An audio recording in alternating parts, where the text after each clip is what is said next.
Hello everybody and welcome back for more Let's Play Super Mario Bros. 3. In this episode we're gonna do World 6, Iceland. Fuck this world. Ugh. So, as you can probably tell, Iceland is, wanna know what it is? Ice physics. And my god, as you guys might have already known, I hate ice physics so much, and that's why I hate this world. Because of that here. Now, this level here probably isn't too bad though, because there's not as much of the, ice physics here. Just a few enemies and even prawn plants, blowing up the spike balls or something. I don't mean that in a sexual way, don't get me wrong, but I mean, I don't know, it kind of looks like some kind of a circus performance or something. It kind of seems like it, I mean, that's the way I see it, so, okay, yeah, I kind of ran into that one. I wasn't quite sure how I was going to avoid this one. So, let it be known that World 6, not only is there like the ice physics being one of the reasons, but also because this level, or this world here is long. There's like so many goddamn stages here. There's like 10 stages in total. Well, I mean, not counting the fortress levels. And oh, actually, speaking of which, there are 3, count 'em, 3 fortress levels. I shit you not. And then, of course, with the addition to the airship level, but then aside from that, I picked that apart. There's 10 regular stages in this world. So yeah, this basically comes to like the highest number of stages there are. And yeah, this is definitely the longest world there is. So, and it's like one of those things where, Nintendo seems to have a thing for like, they make some of the most dickish levels, and they have to make them extremely long. Because like, if you take a look at the Ice Palace from A Link to the Past, where there's like, where that game has so many ice physics. I mean, not the game. I mean, not the game. I mean, the dungeon. Yeah, I meant to say dungeon. Like, I think it would have ice physics. I mean, if it had nothing but ice physics, the game would be unplayable. Then I hate the game. But the Ice Palace itself, like, there'd be so many of those ice physics as well. Not only that, it has a shit ton of floors too. Like, I don't know, like 10 floors in total. I mean, it's been a long time since I last played the game, or at least when back when I did the Let's Play of it. But yeah, that dungeon had so many floors in that one, and so. I think that's what it is. And Nintendo seems to have a thing for making the most dickish levels, or namely ice levels, to where it takes the longest time. So yeah, they're like, what? Do they really want us to hate ice levels? Is that what it is? I'm pretty sure that's what it is here. And I think there's like maybe 2 auto-scrolling levels. I mean, I never really liked the auto-scrolling levels in Mario games, but. I think there's well, actually no, one of them is not an auto-scrolling level, but there's one that I absolutely hated so much. I think it's going to be in level 3, but, well, actually, okay, I thought I was going to go to the mushroom at first. Okay, this one, yeah, that's the one. I hate this stage so much. I hate it, I hate it, I hate it. And reason, for one thing, that, there's a lot of type platforming, and quite a lot of platforms are icy blocks, and especially, this one really makes me nervous, where, you have to really keep track of your traction here. Because that's one thing about it, is that you always just lose traction. I think of it like Luigi, in some games, like even Lost Levels, where he has no traction somehow. So yeah, and one thing about this, one thing about this level is that I had to edit this video so many times because of it. Because like I was stuck on this level for quite a while now, because I don't know, because I kept falling down my death, or because I kept getting hit by those Paracoopas, or I don't know. But yeah, I had to do so much editing here because I died so many times in that one. So yeah, that one really did leave a bad taste. I probably didn't mean to break all these blocks because there could have been an item right over here, but I mean, I'm already good enough with the Wrecking Mario, so I mean, not that I need any more items. So let's see here. What I was doing just now is that I'm actually using, I'm trying to use some of my stars, because I think I'm starting, my item inventory is getting full, and I think what it is in this game is that, I think your item inventory in this game is limited, so I think there's like about 3 slots, and they all get full, then you probably wouldn't get any more items, so there's a bunch of items I haven't used yet, and probably some of those I'm not going to use, like the music note envelopes. Yeah, that one I actually I never really use, though, but I'm trying to use up some items. Like I'm actually using this Starman. I mean, I know some of those. It probably could have been a waste. I know that, but I actually just wanted to use those ones up just to make some room for some of the items. Especially like, well, actually there's one kind of item in particular where there's like, for as much as ironically as much as I hated this world, there is one item we'll be getting that I absolutely love so much, and hopefully we'll see once we get to it. After killing this boom boom, and then well, I think that mushroom house that I saw there doesn't have the other. There's supposed to be another mushroom house that that has that said particular item that hopefully we'll get to. Once I get some more of those bonus areas, so yeah, get this one here first. Yeah, it's another one of those memory matching cards here. All right, let's see if I can get this one this time here. I mean, I'll have it. Oh wow, look at that, first try and get the first match. Although I'm probably not gonna win this one though because I can never really get on the first try. Oh, whoa, look at that! I think I'm getting lucky here. Let's see. Ah, well, that was also a bust. So, so yeah, it's actually not this mushroom house that has that particular item. That was it's actually one of those rare power-up items. That, you know, I've already talked about the frog suit and the Tanuki suit, the first two of them. There was a third one. The one that I absolutely love, though, and I don't think I ever use it until, well, probably until later on in the LP, but I do want to show it off at some point, because, you know, just show off how awesome it is. So hopefully we should get to that one. Alright, let's see, what was I gonna... Oh, you know, yeah, there's also one for here. I mean, yeah, looking at you, the level 5 here. This one is going to be very dickish here, but... Oh, yeah, going back to what I was saying about the items. Yeah, I'm trying to use up my items here, like, I'm using the Starman right away for the, well, for some of the stages here, because, you know, like I said, I want to use those up, because there might be some of them that I probably should be using, but I've kind of been sleeping on, so I probably should just go ahead and use them up here, so that way there I could at least make some room for my item inventory, because I think it's limited here, but I'm not 100% on that, though, so... But yeah, like, you know, particularly those athletic levels, like, where there's, like, a bit of platform, and also those rotating platforms, like, a lot of those can seriously go fuck themselves. You know, with the ice physics being so bad, because that's always the thing, like, as you guys might know, and I've mentioned this a lot of times, that I've always hated ice physics in games. Because of how slippery the traction is. I mean, I know it'd be the intention, of course, but, you know, it still sets away my enjoyment of it. Alright, do I go for the Hammer Brother first, or... Okay, no, I gotta stage 5. So, anyway, level 5 here. You'll probably see once we get to it, but, so for this one, if you have a P-Wing with you, of course, you don't have to have it. Now, one thing that is that, you actually are required to have the, either the Raccoon Leaf or the Tanuki suit. The reason being is because this level here, this is without doubt one of the most dickish levels that they could ever do. What it is, this here is actually a maze, and so if you keep on progressing over, it actually goes by a loop if you keep on going through the bottom level. And so there's no way to escape from it. So what do? I think you go to the third part of it, and then if you, as long as you're Raccoon or Tanuki Mario, and then you just have to make sure that your P meter's all the way up to where you can fly, and then you want to grab into the Koopa Shell. And then once you're able to fly, you just fly up to the upper platform there, and then release a Koopa Shell to get rid of those blocks and the Walker Piranhas, and then there you go, and that's your end goal right there. That's your only exit that's up there. And so, you know, like I say, you can't really, without those two power-ups, you're fucked. And I'm just sitting here going, like, how do people actually figure this out on their first try? So, yeah, without those, then you're going to be stuck in an endless loop. So you know, if you want to beat this level, make sure you have the Raccoon or Tanuki suit with you. Because, you know, those are required to make sure you're able to fly there as well. I think this level does provide you with it, at least. So there's that right there, and so you can be able to. But I decided to use the P-Wing right here, as you just saw. So that way there, you know, once you have the P-Wing on, then you have infinite flight here. Only in one stage, though, because after you beat that stage, then it loses the ability to fly everywhere, and so it goes back to being regular Raccoon Mario. So I would probably recommend that one if you have it with you, so that way you can be able to cheese the level pretty easily. Alright, so I went to that mushroom head just now. What you saw just now was that power-up. That one! That is called the Hammer Brothers suit. And I fucking love this power-up so much. Oh, God. You know, which is ironic because, you know, I've always said how much I absolutely hated Hammer Brothers. But the Hammer Brothers suit they have with you, oh, man. You can actually turn the tide and, you know, just give those other enemies, especially the Hammer Brothers themselves, a taste of their own medicine.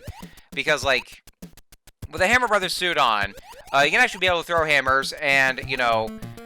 And, you know, as if it wasn't enough for killing regular enemies, you can actually throw the hammers and kill anything. And I do mean anything. Like thwomps and, yeah, you can even kill thwomps with it. I mean, you can also use a Starman to kill thwomps as well, but otherwise they'd be impossible. But at this point, I mean, it's kind of rare for it to have the Starman, but We can also be able to kill stuff like Boost. I think you should be able to kill Boost, which actually is kind of like weird for me to say because they're ghosts, and I mean they're already technically dead. So, but but yeah, the Hammer Brothers suit, you can be able to just like slaughter everything in your path, including the Thwomps, and I love that power up so much. It's my absolute favorite power up in this game. It's such a cool item. It rewards power up itself. And I don't really use that for this episode, but I probably should do so at some point, especially for some of the later levels that might get a little harder and something that I might need. And yeah, I had to hurry and get back up to the warp pipe because that spike was right there, and I lost all my power ups, and so they decided to just place a spike right by the exit here, and then I was also on the power ups, and I was trying to get to the warp pipe, and Mario couldn't go up there when I was trying to push up on the analog stick, and it's probably one of the things. Well, maybe my aiming wasn't right, but I feel like it might be easier to use the D-pad than having to use the control stick. But yeah, I was real nervous at that one because that one level well, it looks similar to a bit of a maze, but I mean not as much as a stage 5 though, because I know some of the levels here could be almost a labyrinth-like. Well, at least the underground cave levels.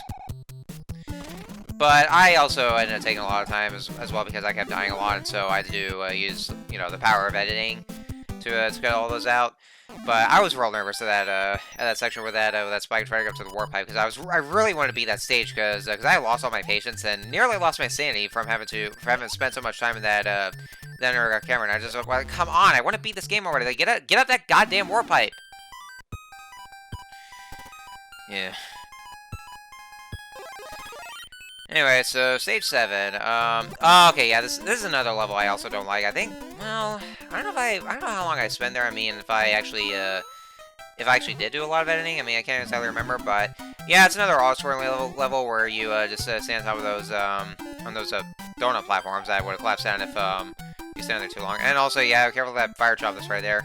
Like, yeah, those fire chomps will always try to get a little too close to you here. And okay, yeah, I lost power because of it here. But yeah, they get too close to you, and then they can try to just they can try to aggravate you. So if you're able to, you can just try to kill them. But yeah, they're very irritating and annoying because of it. But it's like at this point that just not even a few stages in, it's like, come on, I just want to get done with this world already, so I can move on to the next one. I think the next world is going to be a bit maze-like, but I mean, probably not as bad at this level though, because there's no more ice physics, and it's also not as long as that one either. So I mean, this level does actually hold the honor of being the longest world there is because of the largest amount of stages. Because I don't think the last world, or at least World 8, which is actually the final world in the game, like I don't think that one has as many of those stages. I mean, there's quite a lot of it, but probably not to the same kind of extent as this world though. Because I think there's just like a few of the special stages, and then a few more regular levels, and then over to the final boss.